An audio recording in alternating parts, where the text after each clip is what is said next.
Bueno, pues bienvenidos a un nuevo programa de Hogar Más Vida. Hoy vamos a hablar de accesibilidad y de seguridad sostenible. Como siempre, están con nosotros ya sentados en el plato Javier Tomás, Raquel Abusada, buenos días, bienvenidos. Hola, buenos días, Hola, Ángela. buenos días. Gracias. Bueno, yo he dado un poco el titular, ¿no? de qué va a ser el programa de hoy, pero contadme vosotros, contadnos, ¿qué vamos a hablar? Bueno, pues lo primero, buenos días de otra vez y gracias, Ángela, por permitirnos participar con Hogar Más Vida y compartir este espacio con todos los oyentes, a los que les mando un cordial saludo.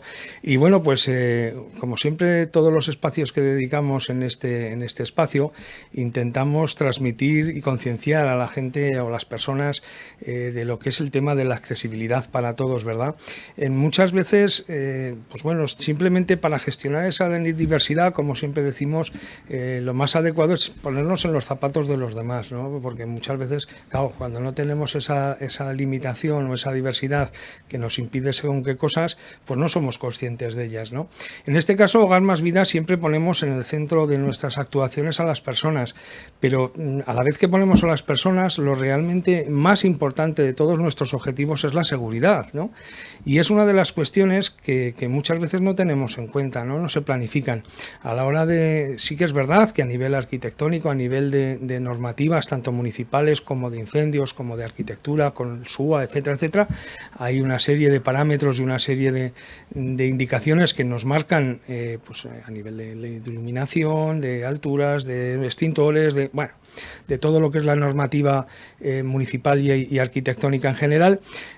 Nos encontramos en muchísimas ocasiones con edificios con mucha antigüedad que no se tienen en cuenta, ¿no? Esos protocolos de actuación a la hora de sufrir un accidente, esos protocolos de actuación a la hora de un incendio, esa forma de actuar en una vivienda unifamiliar, en una población, pues bueno, todos esos sistemas de seguridad que en muchas ocasiones pues no tenemos en cuenta y que realmente nos favorecen la vida de las personas y nos permiten salvar la vida de esa persona en un momento determinado.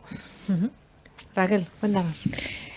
Claro, cuando se produce una emergencia que necesita una evacuación, ¿vale?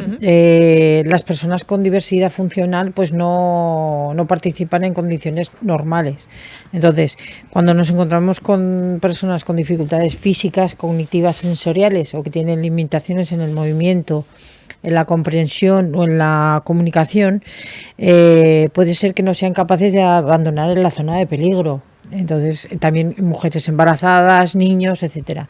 Entonces, los objetivos de hacer una evacuación accesible son que evacuar a un lugar seguro, tanto si es fuera de un edificio o una zona de refugio, y que todo el mundo, todas las personas entiendan que hay una emergencia, y comprendan y se enteren que hay una emergencia. Entonces, cuando nosotros llegamos a un espacio, lo que evaluamos es pues las vías de escape, por ejemplo, que suelen coincidir con los accesos a los edificios, las zonas de seguras o si hay refugio o zona de refugio, el acceso a los sistemas de alarmas y si hay visuales, si hay sonoros, por ejemplo, para personas que tienen dificultades visuales, igual la alarma no la ven, persona ciega no la ve. Si es visual nada más, si es sonora, pues ya se entera que hay una alarma y por el sonido ya se puede guiar. La cartelería y la señalética para personas sobre todo con problemas cognitivos, la iluminación, el acceso a los elementos contra incendios, por ejemplo, extintores que nos encontramos muy altos o que nos encontramos que no hay, etcétera.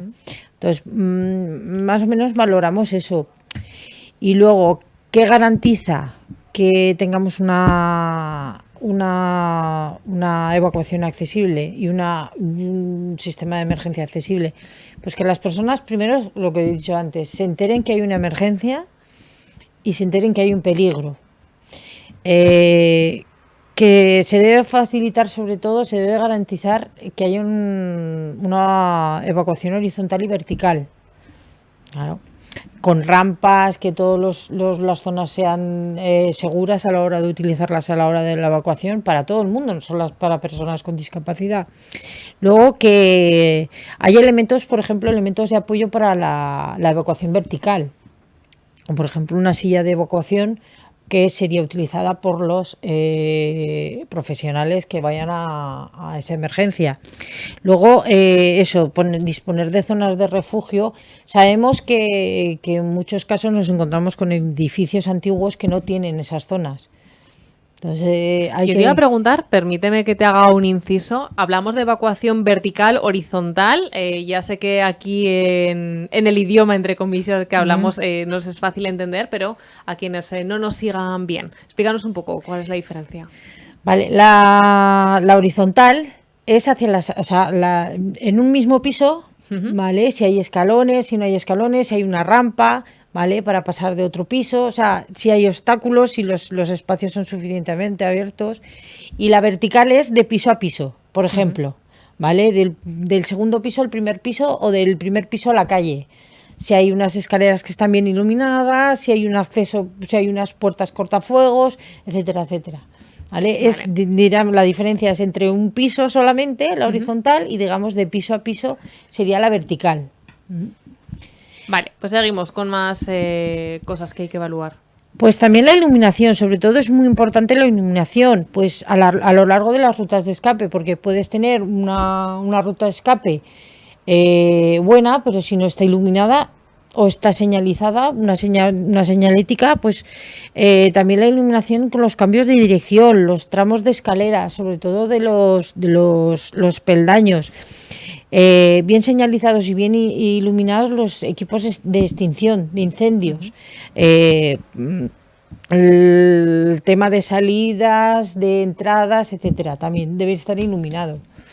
Vale, más o menos, y sobre todo hay que incluir un plan de emergencia, que sería lo ideal, tener un plan de emergencia teniendo en cuenta de las características de los usuarios de ese edificio, por ejemplo, un edificio o de un local o etcétera. Pues lo ideal sería tener un plan de emergencia.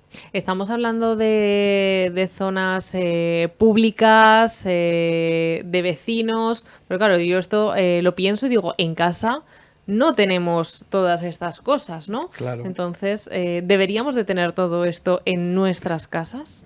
Claro, precisamente por eso es lo que comentábamos al principio de la concienciación. A nivel de locales públicos, a nivel de instituciones, etcétera, sí que existen esos protocolos, esos planes de emergencia, esos planos que nos indican las salidas de evacuación. El problema lo tenemos con nuestras propias viviendas, cuando no somos conscientes de que puede ocurrir ese problema, ¿no? Esa emergencia como tal. Yo hay una cosa que sí que quiero poner especial énfasis y es en el tema de la prevención. Siempre se dice que vale más prevenir que curar, y eso sí que realmente la emergencia en muchas ocasiones no está en nuestras manos, el poder prevenir cuando va a ocurrir, pero sí que está el prevenir el que las instalaciones estén correctamente, ¿no? Como bien decía Raquel, nuestra compañera, en muchas ocasiones descubrimos que las emergencias no están funcionando de manera adecuada o no funcionan, descubrimos que las puertas de salida de emergencias o no están correctamente o no las pueden abrir, descubrimos que los extintores todavía están colocados a una altura muy elevada y no pueden descolgarlas las personas. Descubrimos pues que esa iluminación, que nos podemos encontrar a la hora de una salida, iluminación que parpadea y no nos permite ver esa salida. O sea, todos esos pequeños detalles o esos enchufes que chisporrotean o interruptores que nosotros como usuarios podemos encontrarnos, somos quienes tenemos que prevenirlos antes de que llegue ese momento fatídico, ¿no? Ese momento crucial.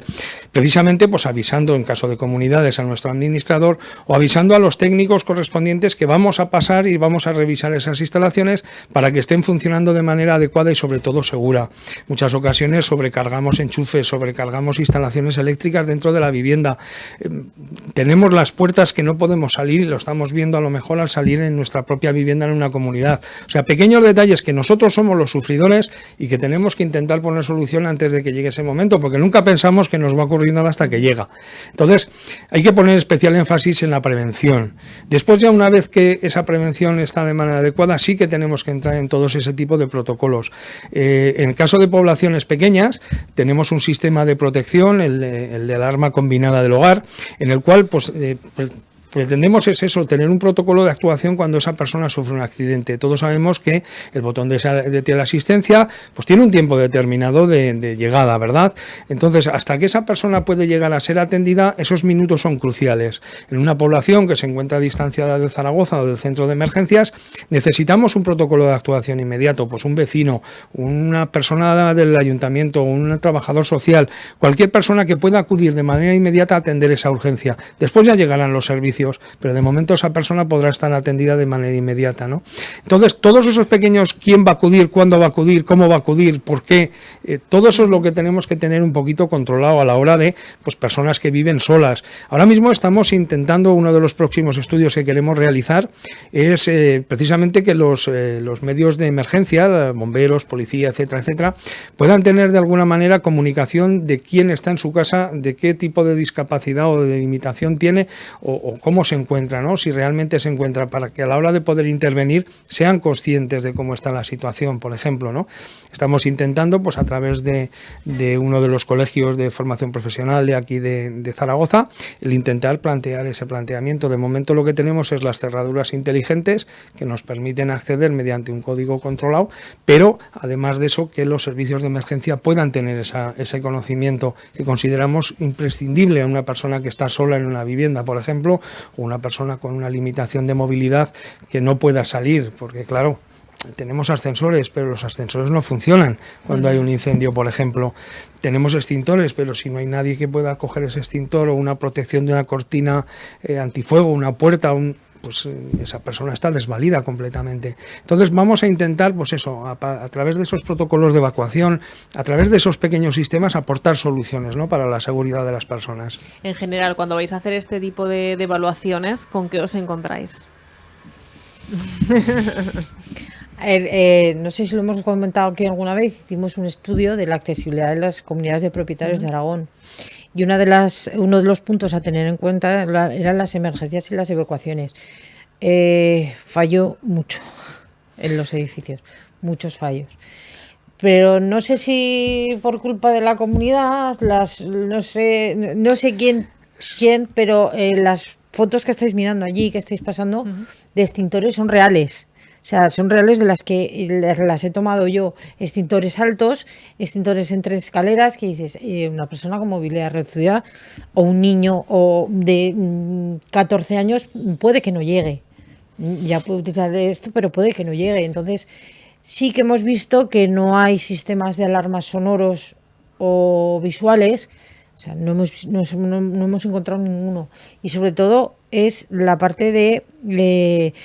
puede que haya para movilidad reducida, pero para personas con discapacidad cognitiva sensorial, como siempre, ese tema no se tiene en cuenta. Una de las cuestiones fundamentales que nos encontramos, como bien dice Raquel, es el tema de la iluminación de emergencia. Lo hemos puesto en tela de este programa en varias ocasiones por el tema de la seguridad en los garajes, etcétera, etcétera. Hace un tiempo, por el tema de la subida de la electricidad, en muchísimas comunidades de Zaragoza se decidió reducir el alumbrado en los garajes, por ejemplo, para el ahorro energético. Claro, ¿qué ocurre con eso? Que reducimos la seguridad. ¿No? Entonces, lo mismo ocurre con las emergencias. En muchísimos casos sí que es verdad que hay una normativa de baja tensión que de hecho es obligado de que realicen revisiones temporalmente, periódicamente, para comprobar que efectivamente todas esas emergencias están funcionando de manera adecuada, pero todavía hay muchísimas comunidades con lo que hablamos siempre, ¿no?, con muchos años que no se están haciendo. Claro, si nos encontramos que esas emergencias de seguridad a la hora de iluminarte una salida, ya no una persona que no tenga movilidad, cualquier persona, no están funcionando, difícilmente tienes una ruta de evacuación. Dentro de las emergencias tenemos las de evacuación, tenemos las de seguridad, tenemos el alumbrado de reemplazamiento. O sea, esa normativa está, esa normativa existe, esos medios están, pero somos nosotros los usuarios los que tenemos que avisar de que eso no funciona, precisamente porque es nuestra seguridad y nuestra vida la que está en juego. Por eso te digo que el tema de las emergencias es fundamental en este sentido y no se tiene muchas más veces en cuenta el ahorro que lo que es la seguridad, ¿verdad? Es muy importante. No, quizá esto habría que valorarlo, ¿no? Porque sí que es cierto el tema del ahorro, que muchas comunidades buscan pues pagar menos luz y este tipo de cosas. Incluso una tontería que se me viene a mí a la cabeza, ¿cuántas veces la puerta cortafuegos está abierta en los garajes? Claro. ¿No? Que eso ya no cumple una función. Claro. Así que seguiremos valorando todo esto. ¿Cómo pueden ponerse en contacto con vosotros? ¿Cómo podéis hacer un estudio si alguien está interesado? Pues como siempre os invitamos a todos los oyentes y que quieran compartir con nosotros nuestro espacio Hogar Más Vida en Fray Julián Garcés, en el número 80 aquí en Zaragoza, y a través del teléfono 976 59 05 53 o el correo de Hogar Más Vida o la página web administración@hogarmasvida.es o www.hogarmasvida.es, donde estaremos encantados de atender, buscar pues a través de nuestra terapeuta, que es Raquel Abusada, pues un poco las circunstancias de la persona, las circunstancias del entorno, y a partir de ahí pues intentar aportar esas soluciones que en un momento determinado salvan vidas, ¿no? Y que es realmente lo más importante de toda esta historia, o sea, la seguridad de las personas. Bueno, pues Javier, Tomás, Raquel Abusada, gracias por haber estado con nosotros un programa más. Muchísimas gracias a vosotros. Y gracias también a todos los que nos han acompañado. Esperemos que todo esto, lo que nos han contado desde Hogar Más Vida, les sirva de utilidad y también pues nos ayude a estar un poquito más en todas estas dificultades del día a día y en colaborar y trabajar en la prevención.